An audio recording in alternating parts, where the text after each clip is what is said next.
toucha les yeux de ta main, nul n'est comme toi. Le saviez-vous? Comme toi.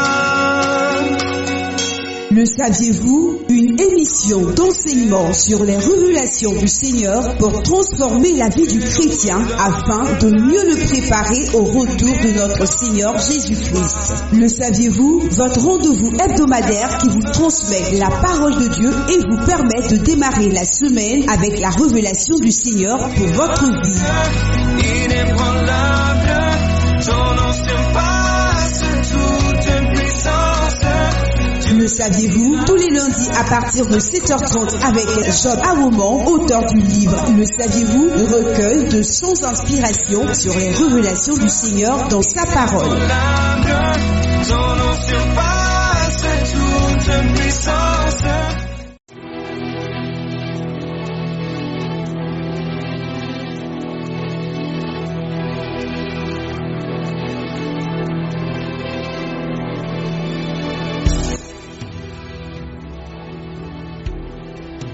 Alléluia, soyez bénis au nom puissant de notre Seigneur Jésus-Christ.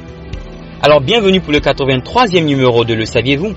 Et le texte aujourd'hui nous dit: quel est l'avantage de parler dans une langue inconnue si cette manifestation n'est pas accompagnée de la puissance du Saint-Esprit et de l'amour de Jésus-Christ, disait Catherine Kuhlman. La présence du Saint-Esprit dans nos vies doit se voir à travers la puissance et le fruit de l'Esprit. Si nous cherchons à aller de progrès en progrès, commençons à regarder les bons indicateurs, la puissance et le fruit de l'Esprit. Soyez bénis. Alors prions le Seigneur. Père saint et éternel, tu as prévu que tes enfants marchent dans une dimension de ta puissance et de ton amour. Enseigne-nous encore aujourd'hui sur ces sujets. Amen. Alors regardons les bons indicateurs, la puissance et les fruits de l'Esprit.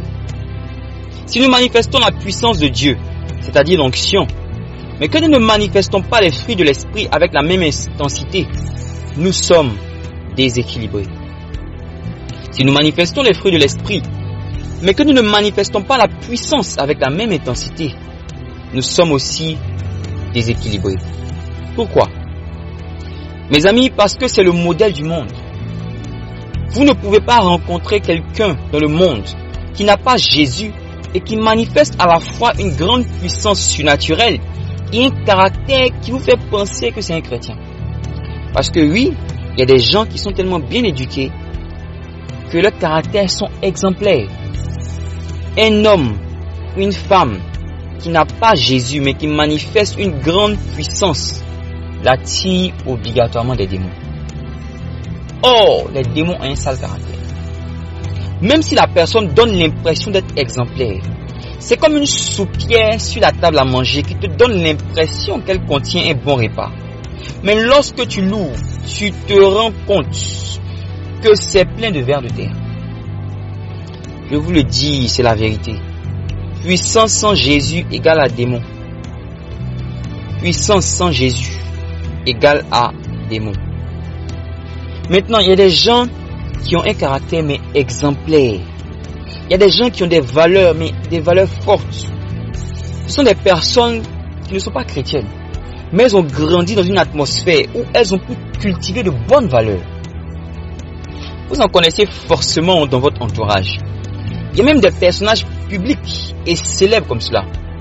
Mais regardez bien, il n'y a que ça. Il n'y a pas de puissance. Il n'y a pas de surnaturel. Si vous constatez une manifestation surnaturelle régulière sur cette personne, c'est qu'elle simule un caractère devant les gens. Il y a une catégorie d'esprits démoniaques qui savent copier leur père le diable. La Bible dit qu'ils se déguisent en anges de lumière. Ce genre de personnes, voici l'un des esprits qui les caractérise. On le trouve dans Apocalypse 13, le verset 11. On va lire. Puis je vis monter de la terre une autre bête qui avait 2 cornes semblables à celles d'un agneau et qui parlait comme un dragon. Agneau et dragon. Normalement, les deux ne vont pas ensemble. Mais vous voyez les deux caractères sur un même personnage. C'est un niveau très élevé de séduction. Et ces personnes qui n'utilisent pas la puissance de Jésus, c'est-à-dire la puissance du ciel, mais qui ont en apparence un bon caractère, manifestent un haut niveau de séduction. Comment est-ce qu'on peut les reconnaître? 1. À leurs fruits. 2. Parce qu'ils parlent comme le dragon. Ces personnes, elles parlent comme le dragon. Si tu observes bien, un jour, dans une circonstance particulière, tu vas entendre la voix du dragon. Bref, ce que je veux dire, c'est que si tu es chrétien et que tu es déséquilibré sur les deux indicateurs dont on a parlé, tu dois rentrer dans la présence de Dieu. C'est un déséquilibre. Et les gens ne vont pas bien faire la distinction entre toi et l'imitateur. Les gens qui n'ont pas beaucoup de discernement vont avoir du mal à te distinguer de certains types de manifestations de celui qui se déguise en ange de lumière. Alors que ce sont ces personnes-là justement que tu veux aider. Aujourd'hui, dans beaucoup d'églises, quand on cherche les chrétiens spirituels, on cherche ceux qui parlent en langue. Quand un chrétien veut devenir spirituel, il veut parler en langue. C'est une bonne chose. Mais vous savez, les démons ne sont pas impressionnés par le parler en langue. Ils sont impressionnés quand ils voient quelqu'un qui parle en langue et qui manifeste les fruits de l'esprit. Ils sont impressionnés quand ils voient quelqu'un qui n'est pas déséquilibré. Quelqu'un qui a réussi à échapper à leur ruse de déséquilibre. Beaucoup de personnes cherchent le parler en langue. Mais quand elles obtiennent le parler en langue, elles ne progressent plus spirituellement. Tous les autres dons, les autres manifestations de l'esprit sont souvent ignorées. Pourquoi tu ne cherches pas les autres manifestations de l'esprit avec la même intensité que tu as pris pour chercher le parler en langue? Pourquoi tu ne cherches pas à manifester les fruits de l'esprit avec la même soif que tu as prise pour chercher le parler en langue? Pourquoi tu ne cherches pas le Seigneur avec la même soif que tu as eu quand tu voulais parler en langue? Le vrai problème, c'est que les gens n'ont plus soif de voir dans leur époque ce qu'ils lisent dans leur Bible. Dans certains lieux de culte même, le parler en langue est combattu. À plus forte raison la prophétie. Celui qui parle en langue dans l'église est même gêné. Comment dans l'assemblée des saints, les gens viennent à l'église, ils sont possédés, les démons les fatiguent, ils font 1 mois, 2 mois, 6 mois, 1 an. Le démon n'est même pas détecté, il n'est même pas gêné, et ça ne dérange personne. Certains ne veulent pas les manifestations de l'esprit, parce qu'ils disent qu'il y a trop de faux. Mais est-ce qu'il faut combattre le vrai pour se préserver du faux? Il y a de fausses marques de riz sur le marché, mais vous continuez de manger le riz. Vous trouvez le moyen en achetant le riz dans des endroits où vous êtes sûr qu'un contrôle est fait. Maintenant, pourquoi vous mettez le Saint-Esprit dehors? On n'est pas dérangé de voir qu'on prie, rien ne se produit. Mais on continue de dire, Dieu est fidèle. Tu sais, Dieu est fidèle.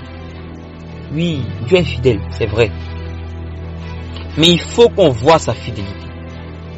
On crée des atmosphères d'incrédulité dans l'église parce qu'on joue les autruches spirituelles.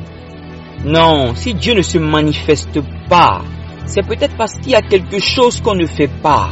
Il faut chercher, il faut frapper, il faut prier jusqu'à ce que...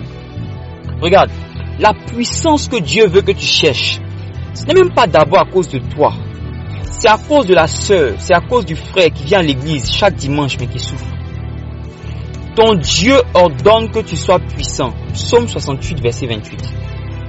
Tout le monde veut aller voir le pasteur. Mais le pasteur n'est pas omniprésent. Il a 24 heures dans la journée comme toi. Tes collègues au travail souffrent à cause des sorciers de leur village. Toi, tu es à côté d'eux. Le pasteur ne pourra peut-être jamais les rencontrer parce qu'il n'est pas omniprésent. Toi, que fais-tu? Ton Dieu ordonne que tu sois puissant. Ton Dieu ordonne que tu sois puissante. Si tu ne peux pas régler les problèmes spirituels basiques de tes collègues, tu as un problème de croissance spirituelle. Si tu ne veux pas aller prier pour tes collègues parce que tu dis que tu n'es pas assez fort ou tu n'es pas assez forte spirituellement, tu as raison, tu es sage, tu connais ton niveau spirituel, c'est normal. Mais si tu n'es pas aussi en train de chercher Dieu pour que ta force augmente, pour aider les autres, tu es égoïste. Tu as un problème de croissance spirituelle. Dieu va nous demander des comptes parce qu'il a créé une ambassade qu'on appelle l'église. Il a fait de nous des ambassadeurs. Il nous a mis dans le monde, à côté des païens. Ils sont venus vers nous et on n'a pas été capable de les renseigner, de les orienter, de leur donner des documents sur notre pays d'origine. On n'a pas été capable de les aider. Mais chaque jour, on va à l'église et on dit, Seigneur, j'attends mon miracle. D'accord. Toi, tu attends ton miracle. Mais il y a quelqu'un d'autre dont le miracle, c'est toi. Quand il prie, il dit, Seigneur, j'attends mon miracle. Et Dieu cherche quelqu'un de puissant pour aller l'aider. Il vient vers toi, mais il voit que tu as passé ton temps à prier pour tes propres problèmes. Il voit que depuis le jour où tu as commencé à parler en langue, tu as arrêté de croître spirituellement dans les autres domaines. Et tu n'as pas atteint la statut spirituel qu'il faut pour aider cette personne. Donc Dieu est obligé de chercher une autre solution. Et pendant ce temps, la personne est en train d'attendre. Elle est en train d'attendre. Parce qu'elle aussi n'a pas atteint le niveau de maturité spirituelle pour l'aider à régler ce problème. Et souvent même, tu as le niveau de maturité qu'il faut pour aider les gens. Mais quand ils viennent te voir, au lieu de prier pour eux, tu les invites seulement à l'église. Qu'ils viennent voir ton pasteur. Ça fait combien de temps tu l'invites? Il ne vient pas. Il faut passer à l'action. Prie pour lui. Jésus a dit à Gédéon, va avec la force que tu as. Commence la délivrance au travail. Et quand le temps va te dépasser, ton pasteur va venir terminer. C'est l'une des étapes nécessaires de la croissance. Servir fait croître. Servir demande la foi. Et quand on parle de la foi c'est un muscle. Si tu ne l'exerces pas, il ne grandit pas. Or, le juste vivra par la foi. Donc, ta foi ne grandit pas. Toi aussi, tu ne grandis pas. Ta foi ne grossit pas. Toi aussi, spirituellement, tu ne grossis pas. Tu as un problème de croissance spirituelle. Kwashiorkor spirituel. Pour ceux qui ne savent pas, le kwashiorkor est un mot français. C'est une maladie liée à la malnutrition chez l'enfant. Donc, kwashiorkor spirituel. Soyons délivrés maintenant du kwashiorkor spirituel au nom de Jésus. Jeûne, prie chaque jour, lis ta Bible chaque jour et mets-la en pratique. Sois édifié et va servir. Tu vas croître spirituellement. Le médicament du kwashiorkor spirituel, c'est lire ta Bible, prie chaque jour et mets-la en pratique. C'est simple, mais c'est efficace. Ton Dieu ordonne que tu sois puissant. Refuse le kwashiorkor et le marasme spirituel au nom de Jésus. Que Dieu t'aide maintenant. Que Dieu donne la soif de la parole. Que Dieu te donne la force pour mettre en pratique. Que Dieu te donne la force pour jeûner au nom puissant de Jésus-Christ. Mais quand Dieu te donne la puissance, si tu n'as pas grandi au niveau du fruit de l'esprit, tu seras hautement déséquilibré. Souvent même, tu vas perdre la puissance à cause du manque de manifestation de certains fruits. On va parler en détail du fruit de l'esprit dans le prochain numéro.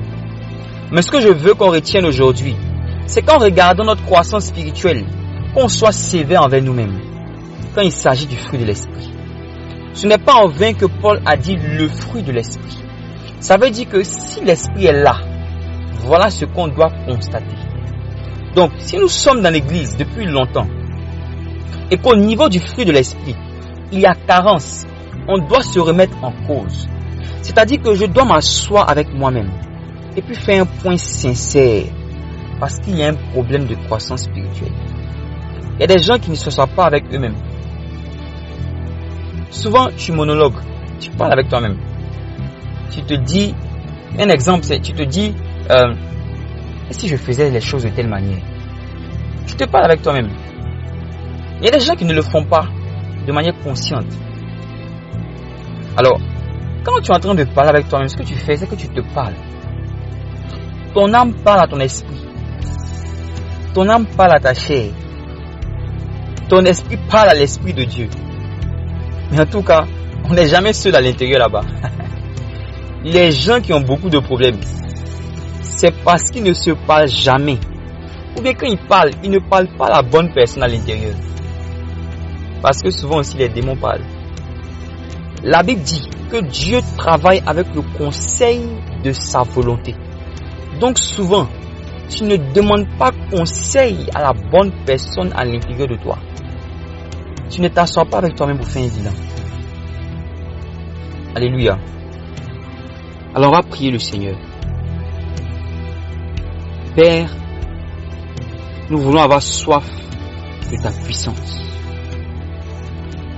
Nous ne voulons pas nous satisfaire du niveau auquel nous sommes arrivés. Seigneur, nous voulons connaître une dimension supérieure de ta puissance. Non pas à cause de nous-mêmes, mais à cause de ceux qui nous entourent. Tu as fait de nous des ambassadeurs des solutions pour ceux qui sont autour de nous. Ne permets pas que nous soyons égoïstes, que nous ne pensions qu'à nous-mêmes et que nous ne cherchions pas à grandir pour faire du bien. Père, nous voulons prier pour que tu nous donnes la soif des fruits de l'esprit. Nous ne voulons pas être des chrétiens déséquilibrés, qui croissent dans un domaine et qui ne progressent pas dans l'autre. Seigneur, je t'en prie, aide-nous à manifester le fruit de l'esprit. Au nom puissant de Jésus. Que nous ayons la même soif pour les fruits de l'esprit. Que la même soif que nous prenons pour prier par rapport à nos problèmes. Seigneur, je t'en prie, afin que nous ne soyons pas déséquilibrés. Au nom puissant de Jésus. Amen. Alors vous pouvez vous connecter sur notre page Telegram, sur notre chaîne WhatsApp, YouTube et Facebook en tapant Le Croyez-vous. C'est Le Croyez-vous et non Le Saviez-vous.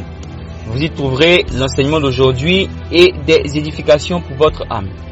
Alors merci beaucoup de nous avoir suivis. On se retrouve la semaine prochaine pour notre numéro 2. Le saviez-vous?